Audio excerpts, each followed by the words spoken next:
Reorganisation ప్రస్తుతం ఏపీలో hot టాపిక్గా మారింది. నిన్న క్యాబినెట్లో రాంప్రసాద్ రెడ్డి కన్నీళ్లు పెట్టుకోవడం ఇంకా చర్చనీయాంశంగా మారింది. ప్రస్తుతం మనతో పాటు రాంప్రసాద్ రెడ్డి ఉన్నారు, ఆయనతో మాట్లాడదాం. సార్, ఇప్పటి వరకు క్యాబినెట్లో ఏ మంత్రి ఏడవలేదు, ఎందుకు అంత కన్నీళ్లు పెట్టుకోవాల్సిన అవసరం ఏమొచ్చింది? అంటే మీరే చెప్తున్నారు ఏ మంత్రి ఏడవలేదన్నారు. అంటే ఆ క్షణాలు అలాంటివండి. ఎందుకంటే ఒక రాజకీయ నాయకునికి ఎండ్ ఆఫ్ ద డే న్యాయ నిర్ణేతలు ప్రజలే. ఏ ప్రజల అభిష్టం మేరకు ఇది జరగలేదు, దాని మీద ఎవరికైనా కూడా ఒక శాసనసభ్యునికి అక్కడ ఎన్నికై అక్కడి నుంచే మంత్రి కావడం, ఈ గౌరవాన్ని ఇచ్చిన ప్రజలను తలుచుకున్నప్పుడు ఆ ఎమోషన్ అనేది ఎవరికైనా వస్తుంది. నా ప్లేస్లో ఎవరున్నా కూడా అదే జరిగి ఉంటుందని నేను ఫీల్ అవుతున్నా. ముఖ్యంగా ఇలాంటి సంఘటన ఎప్పుడు భారతదేశ చరిత్రలో ఎప్పుడు జరగలేదు. ఎందుకంటే రాష్ట్రానికి రాజధానులు మారింటాయి కానీ జిల్లా కేంద్రాలు మార్చిన పరిస్థితి ఎప్పుడూ లేదు. దానికే ఆ క్షణాల్లో భావోద్వేగానికి గురయ్యి నా కంటి నిండా నీళ్ళు రావడం జరిగిందే తప్పక ఇంకొకటి ఏం లేదు. ఇంకొకటి ఏంటంటే నా పర్సనల్గా నా పదవికి సంబంధించో లేకుంటే నా కుటుంబానికి సంబంధించిన ఇష్యూ అయినప్పుడే అప్పుడైతే కొంతమంది ఫీల్ అయ్యేవాళ్ళు. ఇది టోటల్గా ఒక కాన్స్టిట్యున్సీ యొక్క గుండెలకు హత్తుకునే సమస్య కాబట్టి కొంచెం ఫీల్ అవ్వడం జరిగింది. అంటే చంద్రబాబు నాయుడు గారు ఆ మూమెంట్లో మాట్లాడారా, ఆయన ఏం చెప్పారు అసలు? బీ ఫ్రాంక్ అండి, యాక్చువల్గా 27th నవంబర్ గెజిట్ నోటిఫికేషన్ ఇవ్వడం జరిగింది. ఆ గెజిట్లో కొత్త జిల్లాల ఏర్పాటు అనేది వచ్చింది. దాంట్లో మార్కాపురము, పోలవరం, అలాగే ఇంకో ఏదైతే మదనపల్లి జిల్లా ఏర్పాటు చేస్తామని చెప్పారు. అన్నమయ్య జిల్లా కొనసాగుతుంది అనేదే వచ్చింది తప్పక ఎక్కడ హెడ్ క్వార్టర్ మార్పు అనేది రాలేదు. ఈ 27-28 డేస్ నుంచి ఎక్కడ జిల్లా మార్పు, కేంద్రం మార్పు విషయంలో మాకెక్కడ డౌట్ రాలేదు. ఇంకా లాస్ట్ 2 డేస్లో జరిగిన పరిణామాలు నిన్న కూడా నేను చాలా మందికి బహిర్గతం చేయడం జరిగింది. మా ముఖ్యమంత్రి గారు కూడా చెప్పడం జరిగింది. ఎవరైతే మాతో పాటు షేర్ చేసుకోవాలనుకున్నారు ఈ జిల్లా కోడూరు, రాజంపేట నియోజకవర్గాల నుంచి ప్రెజర్ రావడం, భౌగోళికంగా ఆ 2 ప్రాంతాలు ఆపోజిట్గా, అంటే మాకు ఏదైతే మేము నియోజకవర్గానికి వేరే పక్కలు ఉండడం, వాళ్ళు ససేమిరా we can't SAIL with you అనే పరిస్థితి తీసుకొని వచ్చారు. కోడూరు వాళ్ళు మేము తిరుపతికి వెళ్తాం, మాకు దగ్గర ఉందని చెప్పడం, రాజంపేట నియోజకవర్గం వాళ్ళు రాయచోటి తప్ప మాకు హెడ్ క్వార్టర్ ఇవ్వండి, లేని పక్షంలో కడపలో కలపండి, కానీ మేము రాయచోట్లో కొనసాగేదానికి ఇష్టపడ్డామని చెప్పడంతోనే ఈ పరిస్థితి లేవనెత్తడం జరిగింది. అంతే తప్పగా దీంట్లో కుట్రకోణం ఎక్కడా ఉండదు. ఎందుకంటే నేను ముందే చెప్పినట్టు మా ప్రజల అమిష్టం మేరకే చేయాలనుకున్నాం. ఎక్కడ దీని మీద కొంచెం దీని మీద ఎప్పుడో స్మెల్ కొద్దిగా గ్రహించినా కూడా ఈ 30 రోజుల్లో అప్పుడే బయటపడేవాళ్ళం. నిజంగా ముఖ్యమంత్రి గారికో నాకో ఇది ఉండదని తెలిసింటే 30 రోజుల మధ్య బహిర్గతం అయ్యేది. ఆ గెజిట్ నోటిఫికేషన్లో కూడా ఆ రోజే చెప్పేవాళ్ళు జిల్లా కేంద్రం మార్పు అనేది. అది విషయం. సీఎం చంద్రబాబు నాయుడు గారు ఎన్నికల 2 రోజుల ముందు కూడా రాయచోటుని కేంద్రంగా ఉంచుతారని హామీ ఇచ్చి ఇప్పుడు రాయచోటుని అలా మార్చేయడం కావాలని చేశారు, వెన్నుపోటు పొడిచారు అని శ్రీకాంత్ రెడ్డి అంటున్నారు, ఆరోపిస్తున్నారు మీ మీద. దీని గురించి ఏమంటారు? నేను ఒకటే చెప్తున్నానండి, శ్రీకాంత్ రెడ్డి అనే అతను చెల్లని రూపాయి. ఎందుకంటే 3 పర్యాయాలు 4 సార్లు గెలిచాడు ఆ స్థానం నుంచి. పదవి అనిపించాడు. గత 5 సంవత్సరాలు రూలింగ్ పార్టీలో ఉన్నాడు. చీఫ్ విప్గా పనిచేశాడు, విప్గా పనిచేశాడు. ఈరోజు ఇది రాయచోటికి సంబంధించిన ఇష్యూనే తప్పక రాంప్రసాద్ రెడ్డిదో, చంద్రబాబు నాయుడుదో, లేకుంటే శ్రీకాంత్ రెడ్డి ఇష్యూ కాదు. ఆ రోజు అన్నమయ్య జిల్లా ఏర్పాటులో నీ పాత్ర ఏంది, నీ మనస్సాక్షిగా చెప్పండి. ఆ రోజు అన్నమయ్య జిల్లాలో ఉండే నియోజకవర్గాల సంఖ్య ఎంత, ఆ సంఖ్యాపరంగా రాయచోటిని ఎందుకు చేశారో మనందరికీ తెలుసు. ఈరోజు మదనపల్లి జిల్లా ఏర్పాటైన తర్వాత రాయచోటి భౌగోళికంగా ఎక్కడుంది, కోడూరు, రాజంపేట ఎక్కడుందని నేను అడుగుతున్నా. ఎందుకంటే ప్రజలు రేపు ఈ ఇంటర్వ్యూ చూసినప్పుడు కూడా వాళ్ళకు కూడా తెలుస్తుంది కుట్రకోణం దాగి ఉండేట్టుగా. అంటే మా అది ఏదైతే రాయచోటి నియోజకవర్గానికి స్వాతంత్రం వచ్చిన తర్వాత సుమారుగా 10 మంది ముఖ్యమంత్రులు ఎన్నో పార్టీలు అధికారంలోకి రావడం జరిగింది. ఎవరు మంత్రి పదవి ఇవ్వలేదే. ఇప్పుడు శ్రీకాంత్ రెడ్డి మాట్లాడినట్టు ఈ 18 నెలల్లో ఆయన చేయలేని పనులు ఎన్నో ముఖ్యమంత్రి గారిని పట్టుకొని మేము చేయించడం జరిగింది. ఈరోజు 400 కోట్ల రూపాయలతో చుట్టుపక్కల ఉండే 6 మండలాలకు తాగునీరు ఎప్పటి నుంచో కలగా మిగిలిపోయిన దాన్ని ఈరోజు జల్ జీవన్ మిషన్ కింద తీసుకొని వచ్చాం. అలాగే హెచ్ఎన్ఎస్ నీళ్లు తీసుకొని వస్తామని హామీ ఇవ్వడం జరిగింది. రేపు మొన్నడు టెండర్లు కూడా పిలవడం జరుగుతూ ఉంది. ఈరోజు మన ప్రజలు బాధలో ఉన్నప్పుడు మీరు పుల్లలు పెట్టడము, ఇంకా అగ్గికి ఆగ్యం పోయడం మంచిది కాదు. ఇది రాజకీయ కోణంలో మీరు ఆలోచిస్తున్నారు. మేము ప్రజల యొక్క భావోద్వేగాలకు సంబంధించిన ఇష్యూ కాబట్టి మేము కామ్గా ఉండడం తప్పక మిమ్మల్ని ఏ విషయంలో మీకు తగ్గిన వాళ్ళం కాదు. మేము కూడా మాట్లాడగలుగుతాం. ఇదే కాకుండా మీరు తొడగట్టి చెప్తున్నాను, నేను మీసం తీసేస్తా రాయచోటి కేంద్రంగా ఉండకపోతే, లేకపోతే నా మంత్రి పదవి రాజీనామా చేస్తా అని కూడా ఒక స్టేట్మెంట్ ఇచ్చారు. ఇది ఎప్పుడు చేయబోతున్నారని వైసీపీ ఆరోపిస్తుంది. నేను దీనికి కరెక్ట్ ఆన్సర్ చెప్తానండి.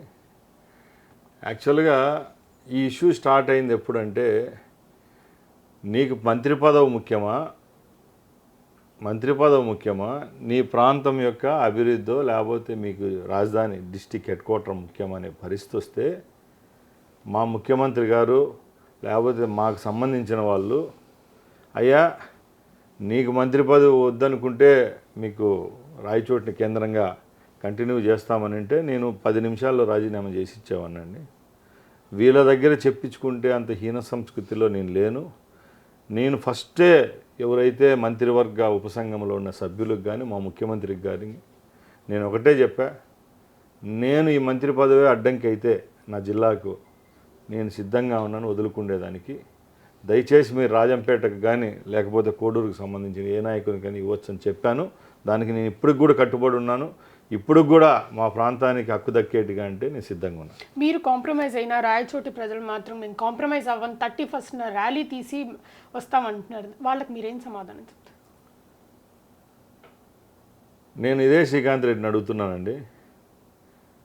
27వ తారీఖున గజెట్ వచ్చింది. ఈ రోజుకి సుమారు 33 రోజులు అవుతా ఉంది. మీరేం గాడిదలు కాస్తున్నారా?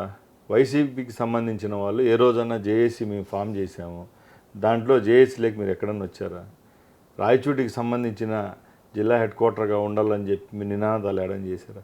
ఈరోజు రాజకీయ దురుద్దేశంతో ఈ సంఘటనలు జరిగిపోయిన తర్వాత మీకు ఇప్పుడు మెలకు వచ్చిందని నేను అడుగుతున్నా. రేపు కూడా చేసేది నేను కావాలంటే ఛాలెంజ్ చేసి చెప్తా. రేపు పూర్తిగా చేస్తూ ఉండేది వచ్చి రాజకీయంగా వైసీపీ పార్టీ వాళ్ళే తప్పక ఎవరు చేయడం లేదు. రాయచోటి ప్రాంతానికి అభివృద్ధి కావాలి. తప్పు జరిగిందని శ్రీకాంత్ రెడ్డి నాకు చెప్పాల్సిన అవసరం లేదు. నేను ఆయన దగ్గర చెప్పించుకునేంత నీత సంస్కృతిలో లేము. నాకే తెలుసు తప్పు జరిగింది మా ప్రాంతానికి. తప్పకుండా ఈ తప్పు సరిదిద్దడానికి 3.5 సంవత్సరంలో ఒక అవకాశం అడుగుతున్నాం. తప్పకుండా మంచి జరిగేటట్టు చూస్తాం. వైకుంఠ ఏకాదశి రోజు అన్నమయ్య జిల్లాలను విడదీసి హిందువుల మనోభావాలను దెబ్బతీసారని వైసీపీ వాళ్ళు అంటున్నారు. దీన్ని అసలు వైకుంఠ ఏకాదశికి జిల్లా విభజనకి ఏముందండి చెప్పండి?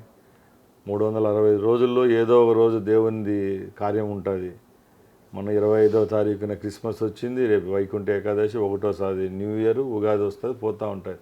ఇవన్నీ పక్కన పెట్టండి. నేను సూటిగా ప్రశ్న అడుగుతున్నా.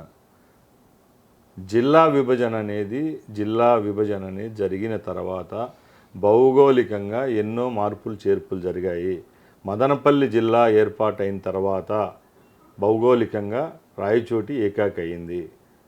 ఏదైతే రాయచోటితో పాటు ఉన్న సహజీవనం చేయాలనుకున్న 2 నియోజకవర్గాలు కోడూరు రాజంపేట వాసులు కానీ, అక్కడున్న నాయకులు కానీ, అక్కడున్న పరిస్థితులు కానీ మేము రాయచోటితో కలిసి వచ్చేలేదు అని కరాఖండిగా చెప్పిన తర్వాతే ఇది జరిగింది తప్పక దీంట్లో ఏదో పెద్ద కుట్రకోణం అయితే ఎక్కడా లేదు. Coming back to your department, మీ డిపార్ట్మెంట్లో చాలా కరప్షన్ జరుగుతుంది. మీ ఆఫీస్లో మీ పేషీలో కూడా కరప్షన్ జరుగుతుందని టీడీపీ సపోర్ట్ చేసే చాలా ఛానల్స్ పత్రికల్లో కూడా వస్తుంది. దీన్ని ఏమంటారు? ఇది నిజమా కాదా?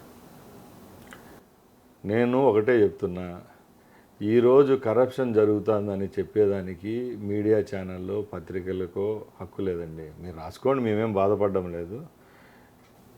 భారతదేశ వ్యాప్తంగా రాష్ట్ర వ్యాప్తంగా ఎన్నో డిపార్ట్మెంట్లు ఉండే కరప్షన్ అరిగట్టేదానికి.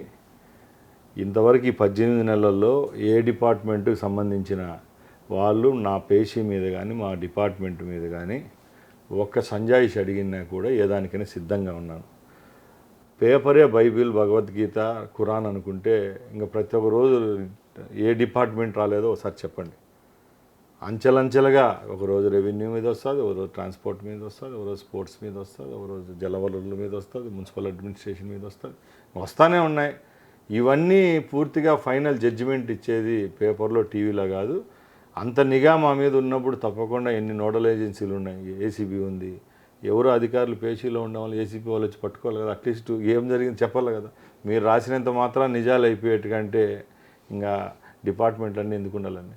ఫైనల్గా రాయచోటి ప్రజలతో ర్యాలీకి దిగుతారా మీరు కూడా, లేకపోతే క్షమాపణలు అడుగుతారా? క్షమాపణలు ఒకరు చెప్పే అడిగే పరిస్థితి లేదండి. నిన్న నా కన్నీళ్ళే రాయచోటి ప్రజలకు క్షమాపణలు.